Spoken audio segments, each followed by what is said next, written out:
ग्रंथराज श्रीमद् भागवतम स्कंद संख्या 1 अध्याय संख्या 18 और श्लोक संख्या 3। श्लोक पढ़ता हूँ।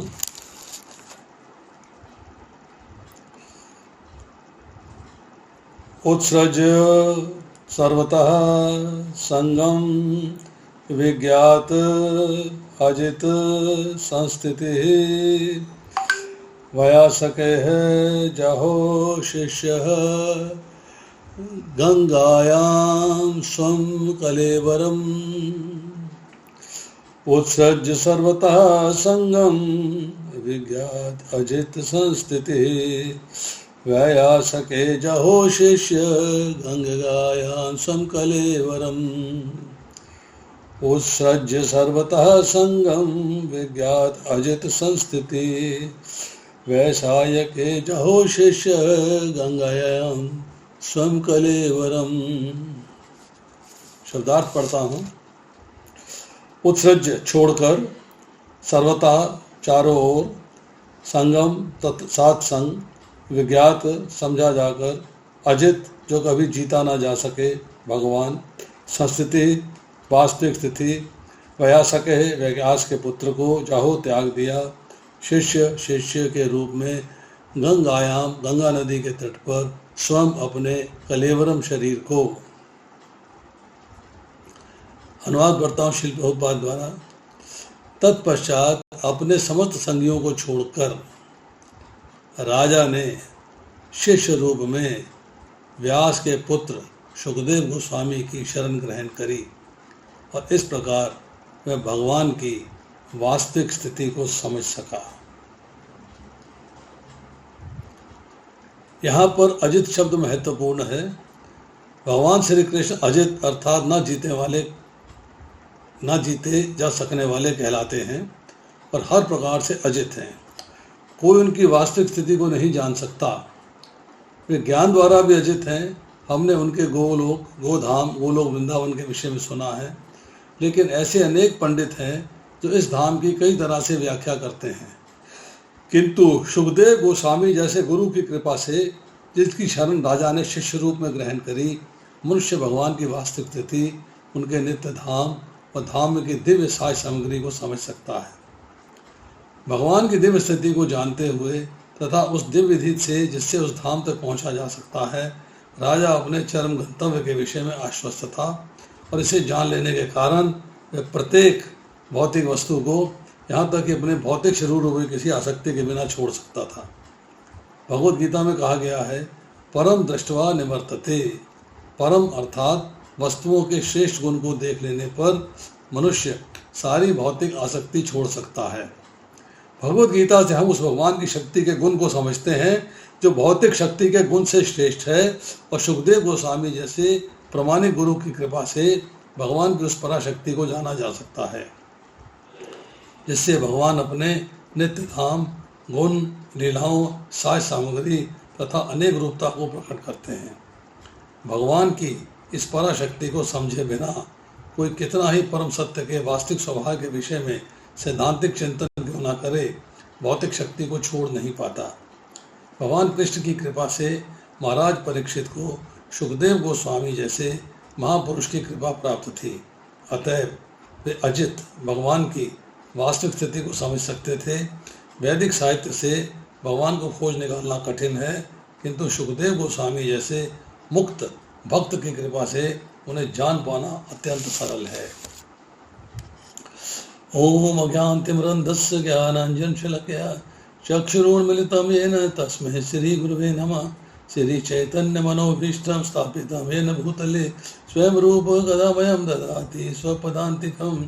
वंदे अहम श्री गुरु श्रीयुत पदकमलं श्री गुरून् वैष्णवाश्च श्री रूपं साग्रजातं सहगण रघुनाथान्वितं तं सजीवं साद्वैतं सावधूतं परिजन सहितं कृष्ण चैतन्य देवं श्री राधा कृष्ण पादान् सहगण ललिता श्री विशाखान्वितांश्च।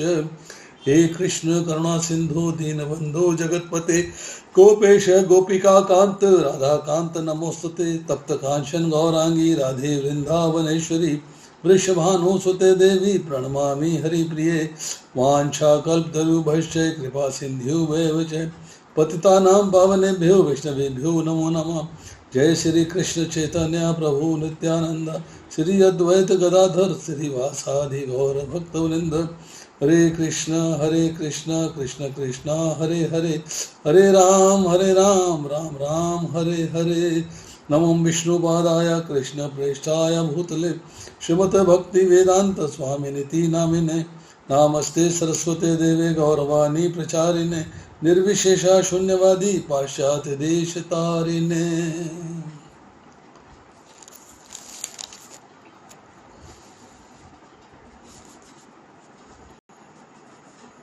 पहले श्लोक में इसी स्कंद के 18वें अध्याय के दूसरे श्लोक में और पहले श्लोक में क्या चर्चा आ रही है, इसको जरा समझने का प्रयास करते हैं।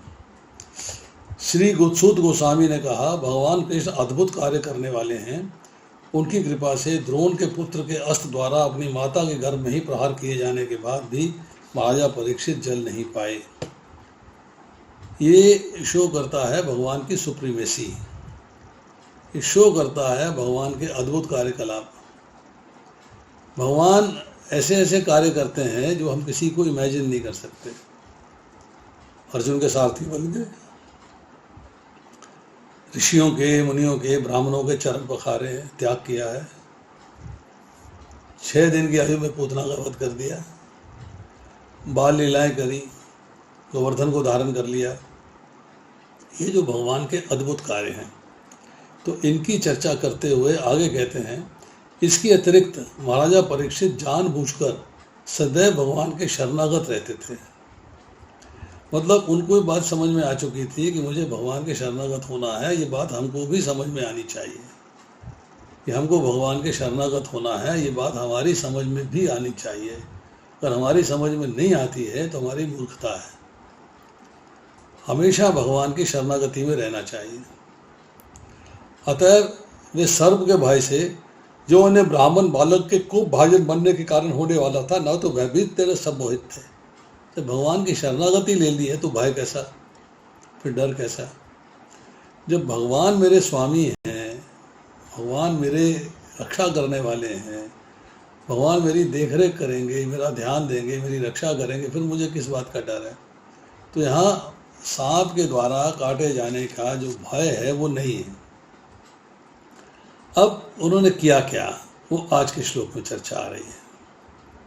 चर्चा ये है कि तत्पश्चात, इसके बाद अपने समस्त संगियों को छोड़कर राजा परीक्षित गंगा किनारे शुक ताल पे अकेले गए हैं। पूरी फौज लेके नहीं गए, अपनी टीम लेके नहीं गए, लाभ लश्कर लेके नहीं गए कि हम सब लोग मिलके चलते हैं जाके कथा सुने। अकेला, क्योंकि संसार में अकेले ही चलना है, किसी ने साथ नहीं देना, ना धन ने ना जन ने। सब संसार से जाना है तो पत्नी भी साथ नहीं जा रही, संतान भी साथ नहीं जा रही, सब यहीं रह जाएंगे। अब उसने जो है, राजा ने समस्त संगियों को छोड़ दिया, अब जाना है अकेले। अब अकेले जाने के लिए उनको जो है, जो भी सुविधा चाहिए वो प्राप्त है। सुविधा क्या है? मन और मस्तिष्क में भगवान का प्रेम, ये सुविधा है उनके पास। भगवान मेरी रक्षा करेंगे, ये सुविधा है उनके पास। ये उनके पास फैसिलिटी है कि भगवान मेरे रक्षक हैं। मृत्यु होनी है तो शरीर त्याग है, वो कोई बड़ी बात नहीं है। तो यहाँ पर आ रही है कि राजा ने शिष्य रूप में व्यास के पुत्र सुखदेव गोस्वामी की शरण ग्रहण करी। अब वो शरणागत हो गए हैं, शरणागत हो गए हैं। अब उनसे ज्ञान प्राप्त करेंगे, ज्ञान प्राप्त करके उस ज्ञान का पालन करेंगे और मन में विचार करेंगे कि मुझे ये पालन करना चाहिए था, और अगर मैं जीवित रहा तो मुझे पालन होगा। उनको पता है 7 दिन के बाद तक्षक ने उन्हें काट लेना है। परंतु हम लोगों के लिए उस ज्ञान की व्याख्या हो रही है कि हमको उस ज्ञान को कैसे यूटिलाइज करना है अपने जीवन को चलाने के लिए। जब सवाल करता है कि साथ किसने जाना है, तो एक छोटी सी उदाहरण याद आता है किसी ने कहा कि प्रत्येक व्यक्ति के पास 4 पत्नियां होती हैं, एवरीवन। बोले साहब मेरी तो एक ही है, मेरी तो है ही नहीं। बोले नहीं, प्रत्येक व्यक्ति के पास 4 पत्नियां हैं। पहली कि 4 पत्नियों को उसने जो है जब मृत्यु के लेवल पे आ गया, Recording in progress. उसने चारों पत्नियों को बुलाया और उनसे कहा कि मैं अब मरने वाला हूँ, आप जो है मेरे साथ चलेंगी। पहली पत्नी कह लेगी सॉरी मैं नहीं जाऊंगी। दूसरी पत्नी ने कहा सॉरी मैं भी नहीं जाऊंगी।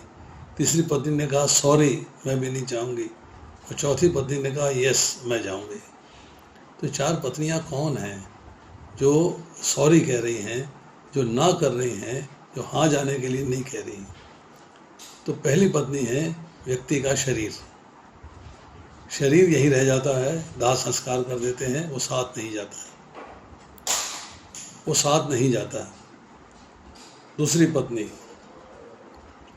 मित्र, संबंधी, नातेदार, रिश्तेदार, वो कहते हैं सॉरी हम भी आपके साथ नहीं जाएंगे, आपको हम जो है शमशान घाट पहुंचा देंगे, इससे ज़्यादा हमारा काम नहीं है, और दैविक संस्कार कर देंगे, इससे ज़्यादा हमारा काम नहीं है। तो मित्र, संबंधी, वो भी जो है आपके साथ जाने को तैयार नहीं।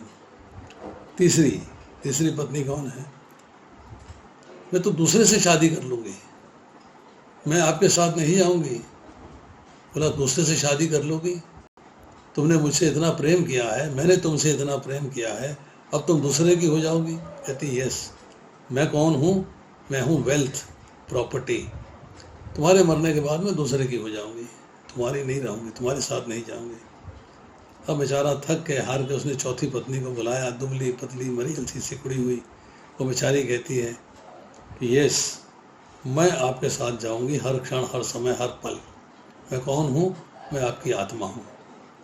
आत्मा आपके साथ चलती है, शरीर नहीं चलता है, संबंधी नहीं चलते हैं, नहीं चलता है, कुछ नहीं चलता है।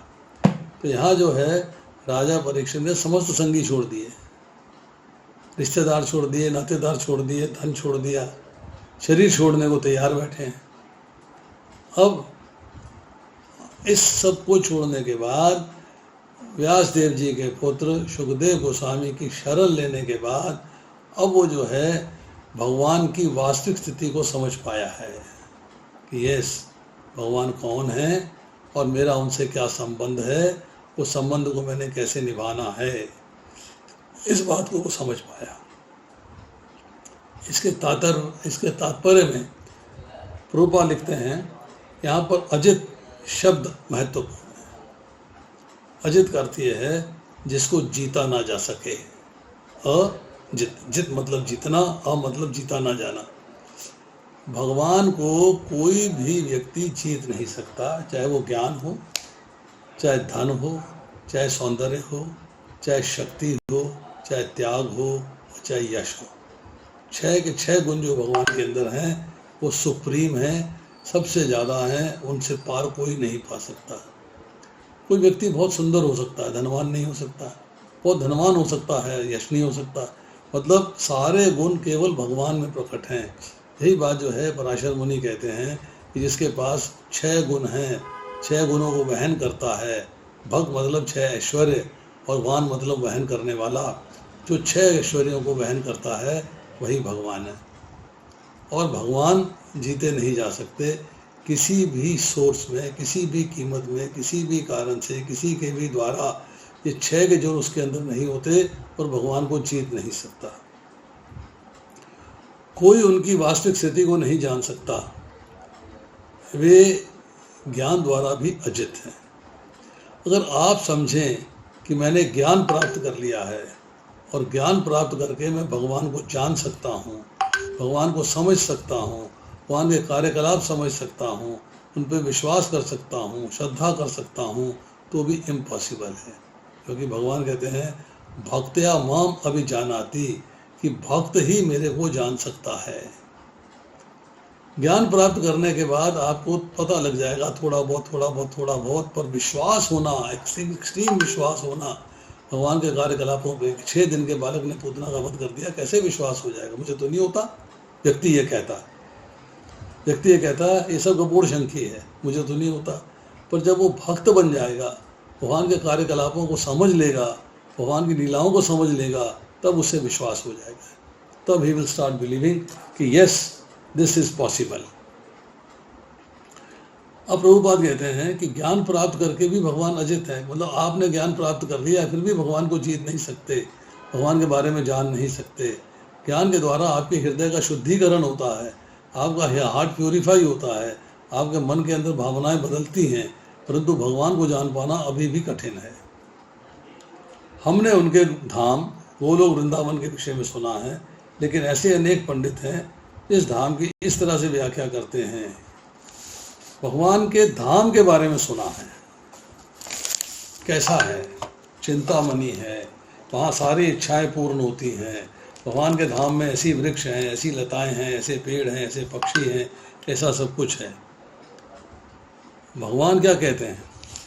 भगवान कहते हैं न तद्भासते सूर्यो न शशांको न पावकः यद गत्वा ही निवर्तन्ते तद्धाम परमम मम।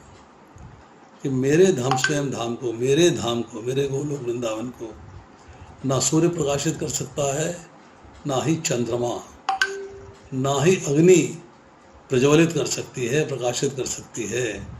मेरे धाम में गया हुआ जीव लौटकर संसार में नहीं आता। इसका जो फर्स्ट पार्ट है, सूर्य को रोशनी किससे मिलती है? भगवान के अंगों की कांति से। चंद्रमा को रोशनी किससे मिलती है? भगवान के अंगों की कांति से। तो भगवान को सूर्य रोशनी नहीं दे सकता, चंद्रमा भगवान को रोशनी नहीं दे सकता। अग्नि के अंदर जलने की और उष्मा देने की जो शक्ति है, जो रोशनी देने की शक्ति भगवान से आई है, तो भगवान को यह प्रज्वलित नहीं कर सकती। फिर भगवान कहते हैं अव्यक्त अक्षरा इति उक्ता तमाहो परमाम गतिम यम प्राप्य न निवर्तन्ते तद्धाम परमम मम। जिसे वेदांती अप्रकट तथा अविनाशी बताते हैं वे मेरा परम गंतव्य है, जिसे प्राप्त करने पर कोई वापस नहीं आता, वही मेरा परम धाम है। तो दो क्वालिटी बताई। एक तो पहले मैंने बोला कि वो जो वहाँ लौट के जाता है वापस नहीं आता। यहाँ भी यही कह रहे हैं कि जो मेरे धाम को प्राप्त कर लेता है वो वापस नहीं आता। ये मेरे धाम का गुण है। और इसी को जो वेदों को जानने वाले हैं, वेदों में खास तौर पे जो भगवान के निराकार रूप की उपासना करते हैं, वो जानने वाले हैं, वो कहते हैं कि मेरा जो धाम है वो अप्रकट है और अविनाशी है। तो अप्रकट मतलब दिखता नहीं, मैनिफेस्टेड नहीं है। और सगुण साकार रूप वाले भी ये बात को समझते हैं कि भगवान का धाम जो है प्रकट है, हमारे लिए दृश्यमान नहीं है, हम उसे देख नहीं सकते। और भगवान के धाम का कभी विनाश नहीं होता, वो एज इट इज़ ऐसा ही रहता है। फिर कहते हैं जो मेरा परम गंतव्य है, जो तुम्हारा अल्टीमेट एम है कि तुम्हें भगवान के धाम जाना है, जो अल्टीमेट एम है वो मेरा परम धाम है। भगवान अपने धाम के बारे में बताते हैं। जब उस धाम की व्याख्या करते हैं तो हमें कानों से सुननी चाहिए, देख तो सकते नहीं, आंखें हमारी धाम को देखने में सक्षम है नहीं, दिव्य दृष्टि हमारे पास है नहीं कि भगवान के धाम को देख सकें, तो कैसे ज्ञान प्राप्त कर सकते हैं? ज्ञान प्राप्त कर सकते हैं सुनने के द्वारा। और फिर हम उस धाम की इमेजिनेशन करते हैं कि धाम ऐसा होगा, धाम इस प्रकार से होगा। जब वो इमेजिनेशन होती है तो हमें धाम की एक पिक्चर जो है हमारे मन में आ जाती है। प्रभुपाद ने धाम के बारे में, गोलोक वृंदावन के बारे में इमेजिन किया ऐसा होगा, और उस इमेजिनेशन को तस्वीरों में उतार दिया, पेंटिंग्स में उतार दिया। नहीं ऐसा नहीं, ऐसा दिखता है मेरे को। ही कुड सी, बिकॉज वहीं से तो आए वो। मेरे को ये ऐसा दिखता नहीं, यहाँ ऐसा नहीं ऐसा होना चाहिए, ऐसा नहीं ऐसा होना चाहिए, ऐसा नहीं ऐसा होना चाहिए। तो प्रभुपाद ने जो है उस धाम की रियल पिक्चर जो है हमें पिक्चर के रूप में, पेंटिंग के रूप में शो कर दी कि यस मेरा धाम इस प्रकार से होना चाहिए, दिस इज माई धाम। अब भगवान ने अपने परम धाम में जाने के तो बहुत तरीके बताए, पर मुख्य तरीका क्या है? मुख्य तरीका है भगवान की शरणागति। अगर आप भगवान के शरणागत हो जाते हो तो भगवान के धाम को प्राप्त कर लेना बड़ा आसान है, क्योंकि भगवान ने कहा कि तुझे समस्त पापों से मुक्त कर दूंगा। जब आप शरणागत हो गए हो तो आपके सारे पुण्य कर्म भी वहाँ पे पाप कहलाते हैं, क्योंकि पुण्य कर्म से भी शरीर प्राप्त होता है। तो जिस भी कर्म से आपको शरीर की प्राप्ति होती है उसे भोगने के लिए वो इनडायरेक्टली पाप है। पर जनरल में हम पाप किसको कहते हैं? विकर्म को, जो कि बुरा कर्म किया हुआ है, जो कि विकृत कर्म है, उसको पाप कहा जाता है। परंतु जब इसकी डेप्थ में जाएंगे तो जिस कर्म के द्वारा शरीर भोगना पड़े वो कर्म भी पाप कहलाता है, उसको भी आप पाप ही मान के चलिए। अब जब पापों से मुक्त हो जाते हैं, कैसे? शरणागति होने पे। तो भगवान के धाम जाने का अल्टीमेट तरीका क्या है? भगवान की शरणागति होना। जब मनुष्य का शरीर, इंद्रियां, मन, बुद्धि, श्रद्धा और शरण सब कुछ भगवान में केंद्रित हो जाता है, भगवान स्थित हो जाता है, तब वो मुक्ति की ओर अग्रसर होता है, तब वो मुक्ति होने की तरफ चलता है। अब रूपा लिखते हैं, किंतु सुखदेव गोस्वामी जैसे गुरु की कृपा से जिनकी शरण राजा ने शिष्य के रूप में ग्रहण करी, मनुष्य भगवान की वास्तविक स्थिति को, उनके नित्य धाम तथा धाम की दिव्य साज सामग्री को समझ सकता है।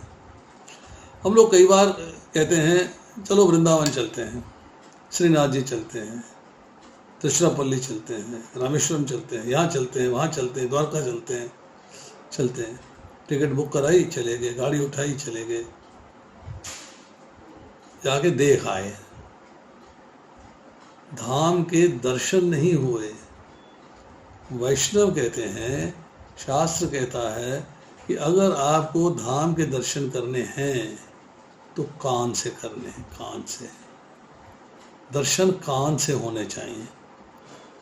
आँखों से देखिए, पर जब तक वहाँ की कथा नहीं सुनेंगे, वहाँ का जो लीला हुई है उस लीला के बारे में श्रवण नहीं करेंगे, तब तक आपके धाम के दर्शन कंप्लीट नहीं होते। हम लोग यहाँ पे जो है, चलो जी, गाड़ी उठाई, सवेरे गए, शाम को वापस आ गए वृंदावन से। ओ देखाया, भगवान को दिखाया, बड़े सुंदर दिखाई दे रहे हैं, बड़े सुंदर दिखाई। वृंदावन में जाने के बाद, धाम में जाने के बाद वहाँ की लीलाओं के बारे में वर्णन सुनना आवश्यक है। तो किसी भक्तों का ग्रुप होना चाहिए या सीनियर भक्त साथ में होना चाहिए, उसको साथ लेके जाएं, और उसकी ड्यूटी यही होगी कि आपको कान से भी दर्शन कराएं। आँख से तो आप खुद कर लोगे, कान से भगवान की लीलाओं के दर्शन कराएगा। तो यहाँ पर जो है भगवान के धाम और उनके धाम की नित्य सामग्री, जो दिव्य साज सामग्री है, उसके दर्शन होने हैं सुखदेव गोस्वामी के वर्णन के द्वारा। भगवान की दिव्य स्थिति को जानते हुए उस दिव्य विधि का, जिससे उस दिव्य धाम तक पहुंचा जा सकता है, राजा अपने चरम गंतव्य के विषय में आश्वस्त था।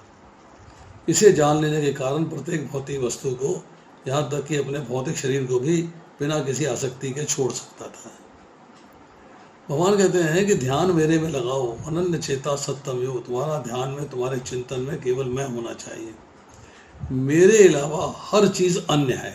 तुम्हारा अपना शरीर भी अन्य है, मेरे अलावा हर चीज़ अन्य है, ये बात स्वीकार करके चलना। तो जब आप जो है सुखदेव गोस्वामी जैसे गुरु और परीक्षित महाराज जैसे शिष्य बनोगे, गुरु स्वीकार किया सुखदेव गोस्वामी के रूप में, मतलब जो आज की डेट में आपका गुरु है, दीक्षा गुरु है, शिक्षा गुरु है, उसको आपने स्वीकार किया। ये सुखदेव गोस्वामी ने जैसे ज्ञान दिया था, ऐसे ये हमें ज्ञान देंगे, उनका मुकाबले में नहीं है। अब ये नहीं कह रहे कि उनके मुकाबले में है, सेम है, नो, वैसा ही ज्ञान हमें देंगे जैसे उन्होंने एक्सप्लेन किया। उनकी वाणी को, उनकी रचना को हमें और सिंपल शब्दों में, साधारण शब्दों में समझाएंगे, ताकि हम अंडरस्टैंड कर सकें कि भगवान की स्थिति क्या है और हमारी स्थिति क्या है। अब भगवान की दिव्य स्थिति को जानते हुए उस दिव्य स्थिति के द्वारा दिव्य धाम तक पहुंचा जा सकता है। जब आप अमेरिका के बारे में जान लेंगे तो उसके प्रति आकर्षित होंगे। जब आकर्षित होंगे तो उसके प्रति कार्य करेंगे कि कैसे अमेरिका जा सकता हूँ, सिस्टम अडॉप्ट करेंगे। इसी तरह जब भगवान के नाम, रूप, गुण, लीला, धाम का वर्णन सुनेंगे तो आपको उसके प्रति आकर्षण बढ़ेगा। जब आकर्षण बढ़ेगा तो समझ में आएगा कि मृत्यु के बाद मेरा लक्ष्य जो है भगवान के धाम जाना, इसी को मुक्ति कहते हैं। तब आप उसके लिए कार्य करोगे, समझोगे, ज्ञान प्राप्त करोगे कि कैसे कार्य करने चाहिए और कैसे कार्य नहीं करने चाहिए। ये आपके मन के अंदर जो है भाव आ जाएगा और उसी के अनुसार फिर आप चलोगे, तो तब उनके दिव्य धाम में पहुंचा जा सकता है। क्योंकि जब तक उनकी दिव्य स्थिति को नहीं जानेंगे, अपनी निम्न स्थिति को नहीं जानेंगे, निम्न से अपने आप को दिव्य कैसे बनाना है ये नहीं जानेंगे, गुरु का सानिध्य स्वीकार करना है ये नहीं जानेंगे, गुरु के आदेश पे चलना है ये नहीं जानेंगे, गुरु से ज्ञान प्राप्त करना है ये नहीं जानेंगे, ज्ञान प्राप्त करके ज्ञान को जीवन में लगाना है ये नहीं जानेंगे, तब तक जो है भगवान के धाम पहुंच पाना असंभव है। जो लोग ये कहते हैं मृत्यु हुई और परमात्मा से मिलन हो गया, वो भ्रांति है, वो झूठ है। भगवान इतनी आसानी से मिलने वाले नहीं हैं, परंतु आसानी से भी मिलने वाले हैं। भगवान बृहत से बृहत है, सूक्ष्म से सूक्ष्म है। 13वें अध्याय में पढ़ेंगे हम, दूर से दूर है, नज़दीक से नज़दीक है। भगवान बहुत दूर है, वो गोलोक वृंदावन बहुत नज़दीक है, आपके हृदय में बैठे हुए हैं। ये आपकी शक्ति है, आपका मन है, आपकी स्मार्टनेस है कि आप भगवान को कैसे रियलाइज करते हो। जब भगवान रियलाइज हो जाएंगे, भगवान के साथ अपनी स्थिति पता लग जाएगी, आपको ज्ञान हो जाएगा कि मैं कौन हूँ और भगवान कौन है, मेरा उनके साथ संबंध क्या है, फिर आपके अंदर भौतिक आसक्ति नहीं रहेगी, भगवान की आसक्ति हो जाएगी। फिर आपको जो है समय आने पर, जब भी आपका समय आएगा, इस भौतिक आसक्ति को छोड़ के भौतिक शरीर को त्याग देंगे। यस, मुझे कोई चिंता नहीं है, शरीर जा सकता है। भगवद गीता में कहा गया है, परम दृष्टवा निवर्तते, परम अर्थात वस्तु के श्रेष्ठ गुण को देख लेने के बाद मुझे सारी भौतिक आसक्ति छोड़ सकता है। एग्जाम्पल दिया गया है, छोटा सा उदाहरण है।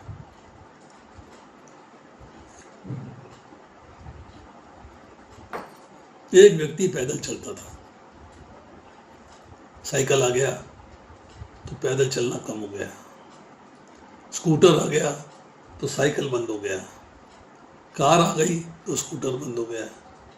मीन्स उत्तम चीज़ की प्राप्ति हुई कंफर्ट के हिसाब से, भौतिक संसार के कंफर्ट के हिसाब से बात कर रहा हूँ। जब उत्तम रस की प्राप्ति हुई, उत्तम चीज़ की प्राप्ति हुई, तो निम्न चीज़ हौले हौले भूलते चले गए। जब आपको पता लग जाएगा कि भक्ति का रस उत्तम है, तो भौतिक आसक्ति, भौतिक रस जो है वो निम्न है, तो आप भौतिक आसक्ति को छोड़ते चले जाएंगे। शर्त एक ही है कि उत्तम रस को समझना पड़ेगा, अर्थात भगवान के साथ संबंध, भगवान का प्रेम, भगवान के कार्यकलाप उनको समझना पड़ेगा और रियलाइज करना पड़ेगा कि हमारे जीवन का लक्ष्य मुक्ति है, हमारे जीवन का लक्ष्य भगवान का प्रेम है, हमारे जीवन का लक्ष्य भगवान की सेवा। तभी आप जो है बाकी चीज़ों को छोड़ पाएंगे, और ना भौतिक संसार की आसक्ति चलती रहेगी। कितना भी कोशिश कर लें, आप साधक से सिद्ध नहीं बन सकते। सिद्ध बनने के लिए बहुत त्याग की आवश्यकता है, सिद्ध बनने के लिए बहुत मेहनत की आवश्यकता है, विचारों में बदलाव लाने की आवश्यकता है, तभी आप सिद्ध की पोजीशन पे आते हैं। सिद्ध का मतलब है कामनाएं नहीं है, साधक का मतलब है भक्ति तो कर रहे हैं और अभी भी भौतिक कामनाएं हैं, चाहे सूक्ष्म रूप में हैं, सटल लेवल पे हैं, कामनाएं हैं। भगवद गीता से हम भगवान की शक्ति के गुण को समझते हैं, जो भौतिक शक्ति के गुण से श्रेष्ठ है।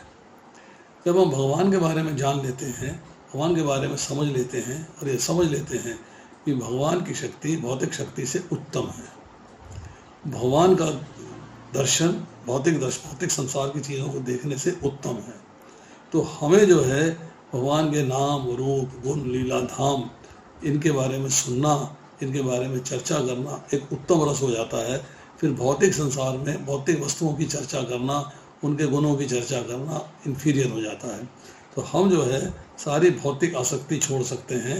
शर्त यह है कि हम भगवान के प्रति शरणागत हो जाएं और भगवान के सिवाय और किसी के प्रति शरणागत ना हो। सुखदेव गोस्वामी जैसे प्रामाणिक गुरु की कृपा से भगवान की पराशक्ति को जाना जा सकता है। अपराशक्ति है भौतिक सृष्टि, पराशक्ति है भगवान का धाम। हम भगवान के धाम के बारे में जानकारी कर सकते हैं ओनली थ्रू है प्रामाणिक गुरु। जो डिसिप्लिक सक्सेशन में गुरु होता है, जो प्रामाणिक गुरु है, उसके माध्यम से हमको जो है इस ज्ञान की प्राप्ति होती है। Yes, we can know it, we can get knowledge of it, we can understand it.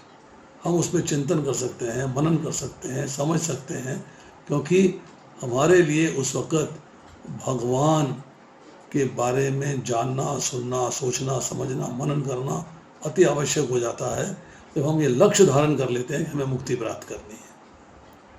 तो मुक्ति का पहला स्टेप ये है, इस ज्ञान की प्राप्ति करने की मुक्ति है क्या, मुक्ति कहाँ है, मुक्ति क्यों प्राप्त करनी चाहिए। जब ये कब, क्यों और कहाँ पता लग जाएगा, तब हमारा मन जो है भगवान की तरफ आकर्षित होगा। भगवान की इस पराशक्ति को जाना जा सकता है जिससे भगवान उनके नित्य धाम, गुण, लीलाओं, साज सामग्री तथा अनेक रूपता को प्रकट करते हैं। भगवान ने प्रकट किया है, हम समझने में असमर्थ हैं, हम समझ नहीं पाते हैं कि क्यों हो रहा है, किस लिए हो रहा है, क्या हो रहा है। हमारे लिए ये समझ पाना बड़ा कठिन है। भगवान लीला रचते हैं, भगवान आपको चांस देते हैं, भगवान आपके लिए इंतज़ाम करते हैं। और मैंने ये इंतज़ाम भगवान के प्रत्यक्ष देखे हैं। मैंने दो एपिसोड बताऊंगा, एक पिछली बार का भी मैंने रिपीट करूंगा आज, और एक कल का भी। दोनों एपिसोड मैंने जो है देखे हैं, और मैं आपको बताऊंगा कि भगवान की लीला कैसी है, भगवान कैसे शक्ति भरते हैं आपके अंदर, भगवान आपके अंदर जो है कैसे कैसे ताकत देते हैं, कैसे हिम्मत देते हैं कि आप भगवान के नाम, रूप, गुण, लीला, धाम का वर्णन कर सको।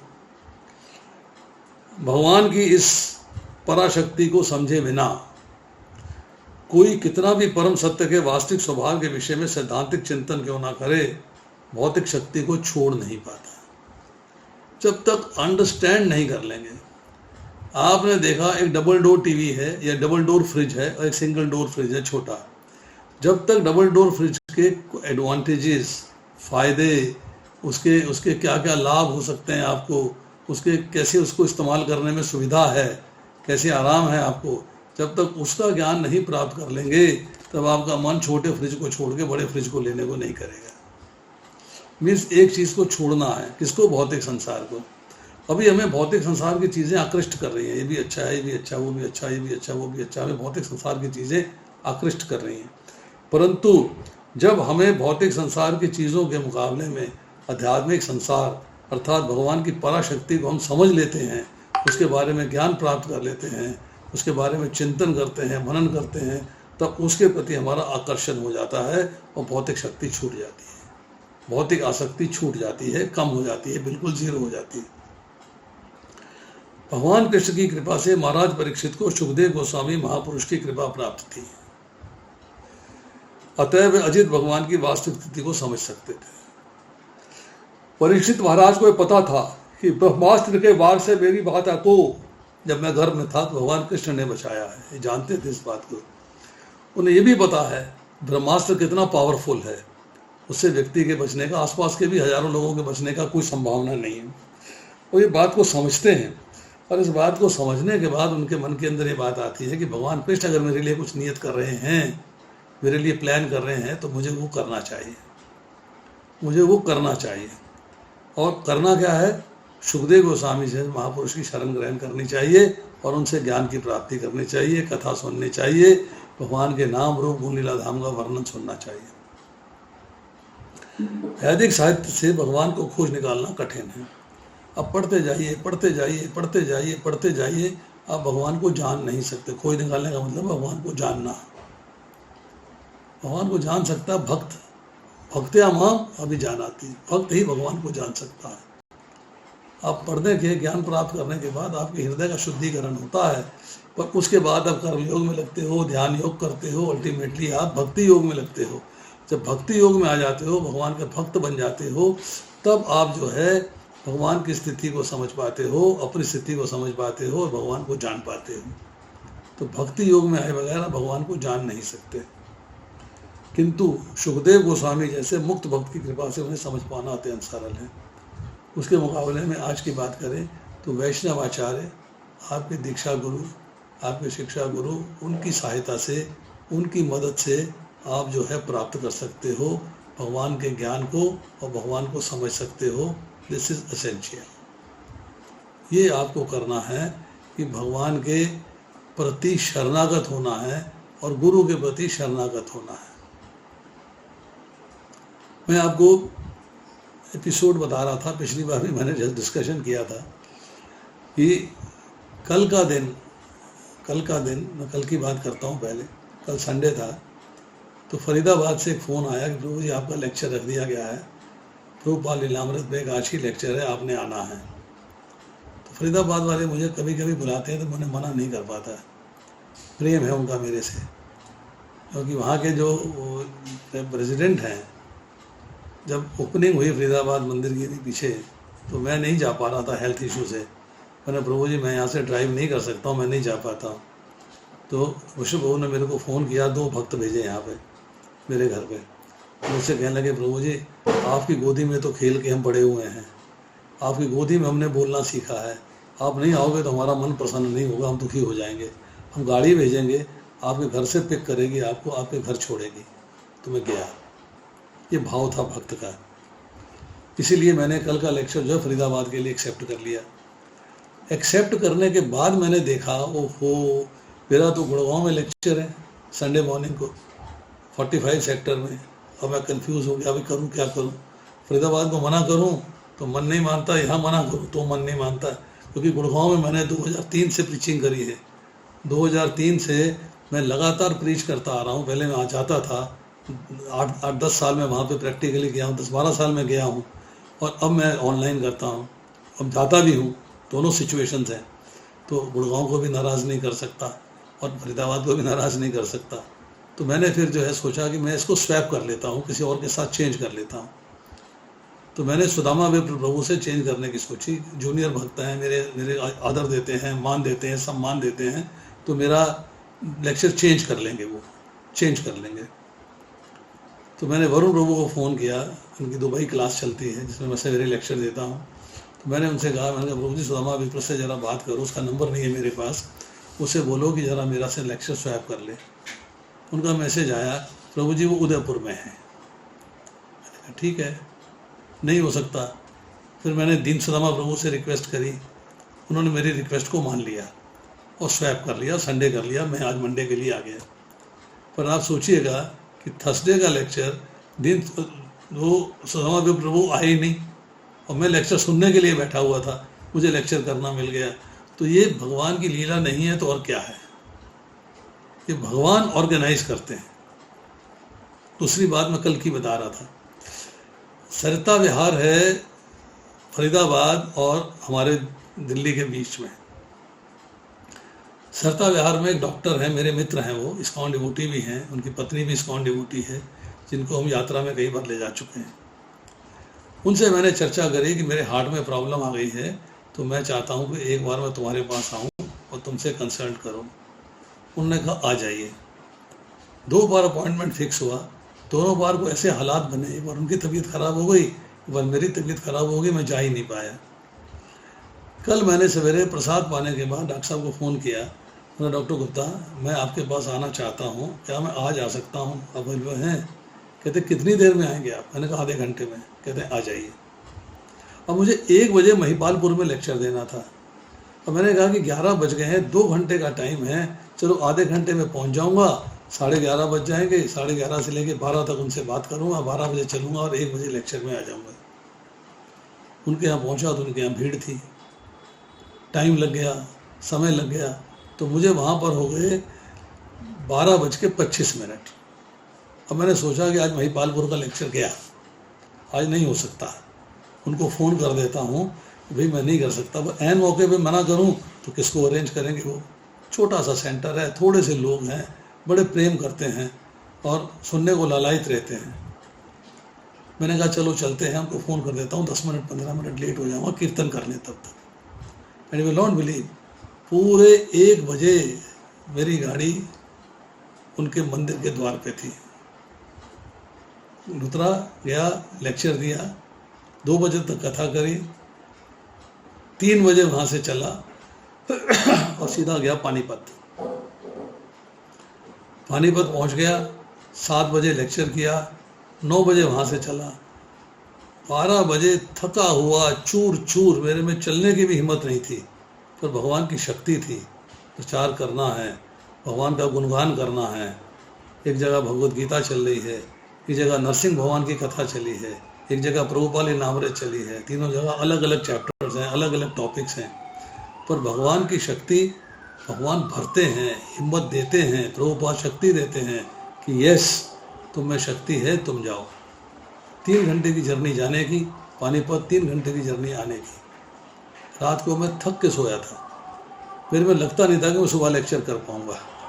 इतनी थकावट थी मुझे कि सुबह उठने की मेरे को हिम्मत नहीं लगती थी। पर कृष्ण कृपा ऐसी है कि सुबह फिर आपके समक्ष उपस्थित हूँ। जो भी मुझसे बन पड़ा है, जो भी बता पाया हूँ, आपको बताया। अभी इतना ही, शेष फिर किसी का कोई प्रश्न हो तो बताएं। हरे बोल प्रभु जी, बहुत ही अच्छा एक्सपीरियंस शेयर किया प्रभु जी आपने।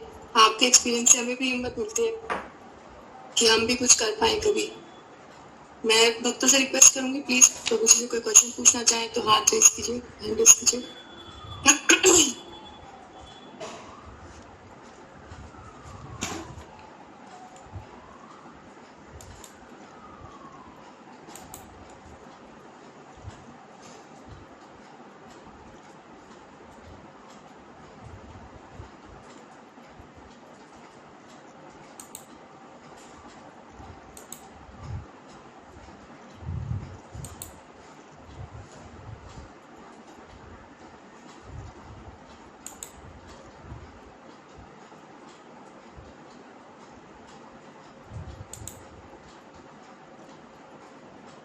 कोई बात का कोई प्रश्न है आप पूछ सकते हैं। आप धीरे धीरे करके हाथ रेज करते हैं बाद में।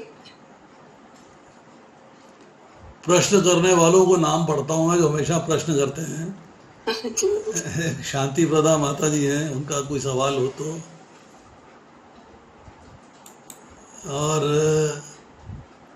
और कौन है?